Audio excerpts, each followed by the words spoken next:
Here's the secret message hidden in Boba Fett's armor. Just when we thought we had discovered every single secret in the latest episode of The Mandalorian, it turns out another one was hiding in plain sight. But unless you've been practicing Mandoa in Duolingo during quarantine, well, you might have missed this secret message as well.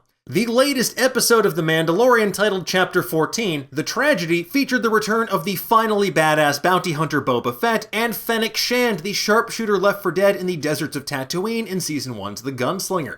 They are on a mission to reclaim Boba Fett's ancestral armor, which Din Djarin and Grogu acquired from Space Zaddy Cobb Vanth in the Season 2 premiere.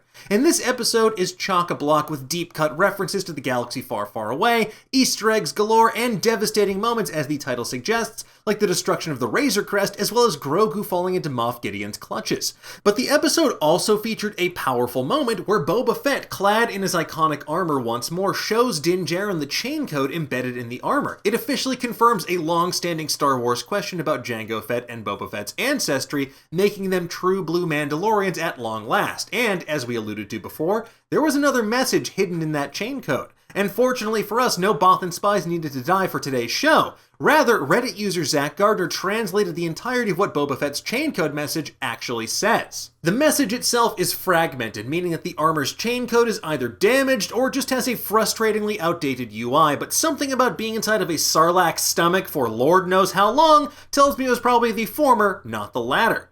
Now, from left to right, the message reads as follows. Foundling. Took into the year, the Concord Dawn, Mentor Jast, Father Fett, Boba Fett.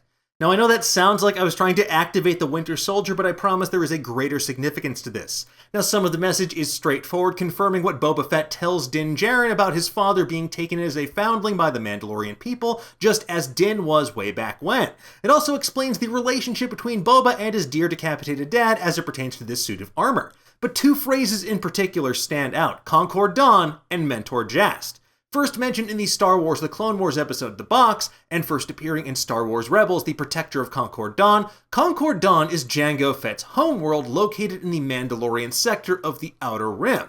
Mentor Jast, on the other hand, is a reference to the expanded universe now known as Star Wars Legends. Specifically, it refers to Jaster Muriel, another native of Concord Dawn, who served as a journeyman protector, one of that planet's law officers. After being exiled for killing a corrupt space cop, Jaster joined the Mandalorians and went on to eventually become the Mandalore, the leader of those people. But perhaps most important of all, as we learn in the Jango Fett Open Seasons comic, he is the one who rescued Jango from Death Watch commandos that killed Jango's parents, and with that, he took the boy in as his son and welcomed Jango into the Mandos. Jaster led the group opposing Death Watch, who called themselves the True Mandalorians. And while sadly we will never see old EU elements like Jaster getting killed by Death Watch at the Battle of Corta 6, or Jango Fett then tracking down his adopted father's murderer, Tor Vizsla, to avenge Jaster's death in this whirlwind of violence and blaster fire, it's still pretty awesome to see just how much deep-cut love and unexpected Star Wars DNA is infused into each and every single moment of The Mandalorian. Now, as Boba Fett mentioned, his father was a foundling and fought in the Mandalorian Civil Wars, in which Jaster played a huge part, so this is yet another example of how Jon Favreau and Dave Filoni are slowly recanonizing all kinds of details from Star Wars Legends. Also fascinating is the fact that Din Djarin was taken in by a group of Death Watch Mandalorians, which means that although their adoptive ancestors may have fought on opposite sides of a conflict, Din and Boba now find themselves on the same mission to rescue the wee baby Grogu from Moff Gideon's Mit Gideons. But first, they'll need to put together a squad and spring out Space Bostonian Miggs Mayfield from the Carthan Chop Fields. So stay tuned this coming Friday for a full breakdown of that episode, and if you want an even deeper dive into the rest of Chapter 14, The Tragedy, we've got you covered. I'll put that in the description below. In the meantime, though, tell me, what did you think about this episode? What other elements of Star Wars Legends do you hope to see in The Mandalorian?